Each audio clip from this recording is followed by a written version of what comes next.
Is underground river tour. When we travel 1.5 hour drive and reach the place, if ever there will be like crowds or waiting time, that's your time to take pictures and grab something to eat. Okay. Kung mag-Buena Vista View Deck tayo, makakabili sila ng pagkain, di ba, Bes? Second blog असणार आहे आपल्या सिरीजचा. आपण आहोत आता पलावांच्या north साईडला, आयलंडच्या.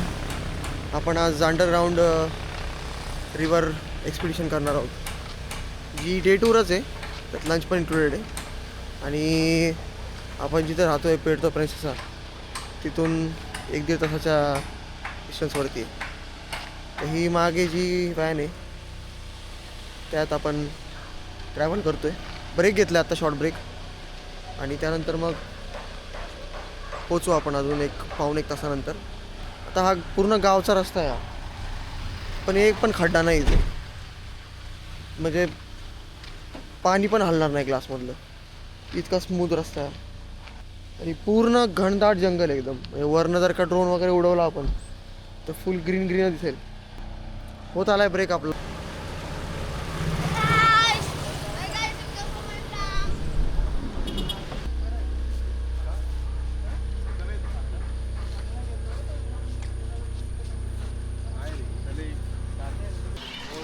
Just उतरलो आता बसमधनं, आणि पहिला व्ह्यू आपला ट्रिपचा बीचचा. आत्तापर्यंत बीच नव्हतं बघितलं आपण.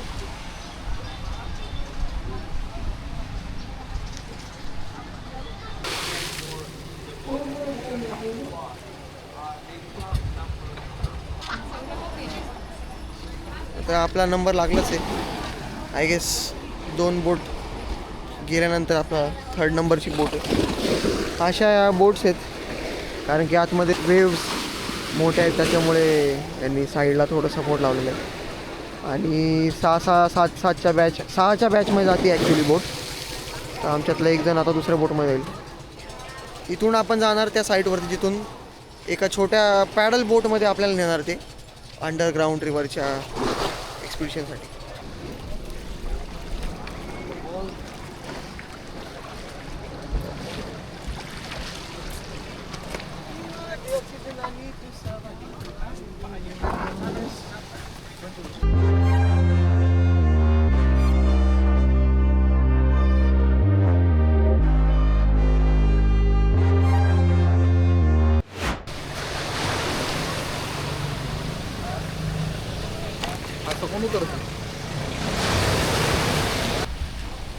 आपण जस्ट या बोटने पोचलोय आता अंडरग्राऊंड रिव्हरच्या या बीच. सॉर्ट ऑफ बीचच आहे, पण इतका सुंदर आहे बापरे, म्हणजे व्ह्यूजच खतरनाक आहे. ती एकदम बारीक वाळू आहे. इथून बहुतेक आपल्याला छोटा ट्रेक आहे 10-15 मिनटाचा. आतमध्ये जंगलातून पलीकडे जायचं आहे. आणि एवढ्या भरपूर लोक आतमध्ये, भरपूर गर्दी असेल. बघू आता. बोटचा प्रवास तर छान होता, मस्त थंड वारं होतं, थंड वारं. हे जॅकेट आपल्याला सोबतच ठेवायचं आता टूर संपेपर्यंत. जस्ट आता आपल्याला इथे या दुकानामध्ये इथे हेल्मेट दिलं आपल्याला प्रोटेक्शनसाठी. आपल्या डोक्याला नाही, तर जर का त्या कुठल्या गोष्टीला लागलं तर ते खराब होऊ शकतं, म्हणून हे हेल्मेट आहे. आपल्या डोक्यासाठी प्रोटेक्शन नाही आहे. Organization is New 7 Cities in the World. Now this title is New 7 Wonders of Nature.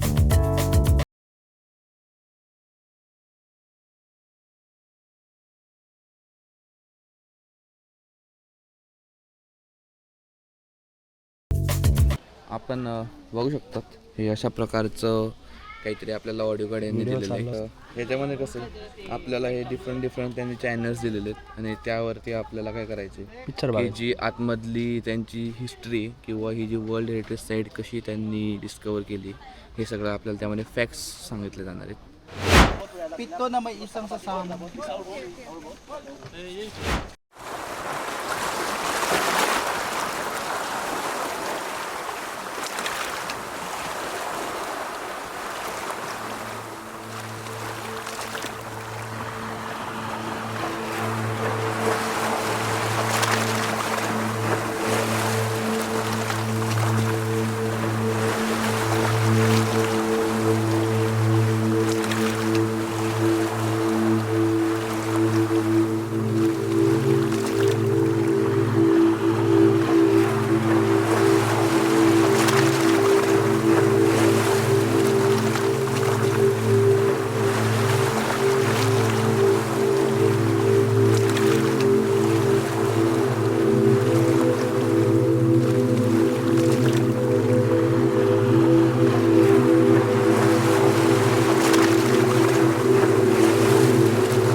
Just ह्या बोटमधनं उतरलो आपण, इकडून वर आलो आणि कायच एक्सपिरियन्स होता. काही गोष्टी अशा असतात की आपण शब्दांमध्ये ते एक्सप्रेस करू शकत नाही. किती तुम्ही चांगला कॅमेरा आणा, किती काय व्हिडिओ बनवा छान, जे आपण एक्सपिरियन्स करतो ते नाहीच आपण कॅप्चर करू शकत. आणि वर्थ इट होतं. म्हणजे किती मी नेटवरती बघितलं होतं की एक्सपेक्टेशन लोकांचे मीट नाही होत, पण काहीच असं वाटलं नाही मला. फिलिपिन्सला तुम्ही येत असाल तर एकदा तरी केलं पाहिजे, कारण की असे फॉर्मेशन्स तुम्हाला कुठेच अजून बघायला भेटणार नाही. जरी असले तरी पण इतकं छान त्यांनी प्रिझर्व केलंय आणि मेंटेन केलंय. त्यासाठी इतके प्रिकॉशन्स घेतलेत त्यांनी की आतमध्ये स्विम तुम्ही करू शकत नाही. परत लाईट पण त्यांनी लावलेला नाही आहेत. जे काय आहे ते आपल्या टॉर्चनेस नाही करणार प्रोजेक्ट, का तर आतमधली इकोसिस्टम डिस्टर्ब नाही झाली पाहिजे. थोड्या बारक्या गोष्टींचा विचार करतात म्हणून तर ते इतकं छान आहे सगळं. पण अनुभव तो अनुभवण्यासारखा असतो. लंच पण इन्क्लुडेड आहे आपलं या पॅकेजमध्ये. 3500 तर स्टील डीलच आहे मी तर मिळेल. ज्या प्राईसमध्ये तुम्हाला इतकं काय काय भेटतं. बघू लंचमध्ये काय, एवढं एक्सपेक्टेशन नाही आहे माझ्याकडून, कारण की लोक लंच भेटते नाही भेटते खायला काय. बघूया, लंच करूया आणि आपल्या हॉटेलवरती परत लंचचा पण इथे समोरच आहे. पुढे लांब जायची पण काय गरज नाही आपल्याला. ATM पण आहे. लोक खूप फ्रेंडली इथली, इतके छान असतात, बघतात. जरी आपण नाही घेतलं काय त्यांच्याकडून तरी पण खुश असतात ते. म्हणजे आतापर्यंत मी व्हिएतनाम, बालीपेक्षा पण चांगली लोक फिलिपिन्सची ते नक्कीच. हे असं एक सेटिंग आहे पूर्ण यांचं. बुफे लंच आहे, तर बघूया काय काय किती ऑप्शन्स आहेत. ते का ऑलमोस्ट झालं ते सगळ्यांचं जेवण. ते घेतलं आहे आमच्या मित्रांनी, ते पण सुरूच आहे. फ्रूट्स, बनाना आणि हे जे काय असेल ते बघूया, घेऊ काहीतरी चांगलं. भेटू आपण lunch. Thank you so much. Thank you so much. आता आपण एका जनरल स्टोअरमध्ये आलो. वेलनेस टाईप आहे आणि चांगलं आहे. थोडं मेडिसिन्स पण आहेत लागल्या तर. आणि आता आपण बस केलेली आहे आपली एनिडो जायला. एनिडो इथून 5 hours डिस्टन्सवरती आहे. त्यामुळे आज भरपूर लांबचा प्रवास आहे आपला, कारण की उद्यापासून बोट एक्सपिडिशन सुरू होणार आहे. उद्या बोट एक्सपिडिशन 3 दिवसासाठी, काय ट्रॅव्हल नाही काय नाही, निवांत सगळं. छान होतो. पुएर्तो प्रिन्सेसा रिव्ह्यू द्यायचा म्हटलं तर 1 दिवस तर खूपच कमी होता. मिनिमम 3 तर दिवस पाहिजे इथे, कारण की खूपच छान वाईब आहे. इतकं टुरिस्टी नाही आहे आणि भेटतात आहे ऑलमोस्ट सगळ्या गोष्टी इथे. इंडियन फूड पण आहे मेन म्हणजे. आणि फिलिपिनो फूड पण असं आहे की तुम्ही खाऊ शकता. बघूया नेक्स्ट सिटी कशी आपली एनिडो. एनिडो तर आज संध्याकाळच आहे. बोट एक्सपिडिशनमुळे ते काय बघता येणार नाही आपल्याला एनिडो जास्त. कोरोना एक्सप्लोर करतात, कारण की कोरोना आपल्याकडे 1 दिवस आहे. आणि त्यानंतर सेबूमध्ये पण 3 दिवस, तर ते सेबू पण आपल्याला एक्सप्लोर करतात. बघूया आता कसा होतो प्लॅन पुढचा. आत्तापर्यंत ट्रिप A1 रेंट केली आहे, एक व्हॅन. आणि आता सगळं सामान भरून झालं आहे. सामानच सामान आहे आपलं. 5 hours नॉन स्टॉप डायरेक्ट आता एनिडोमध्ये. 6000 पेसोसला भेटली. ऑलमोस्ट 800 म्हणजे 1300-1400ला आपल्याला भेटली. 1200 रुपये वगैरे. ठीक आहे, कारण की डिस्टन्स पण भरपूर आहे, त्यामुळे फेअर इनफ.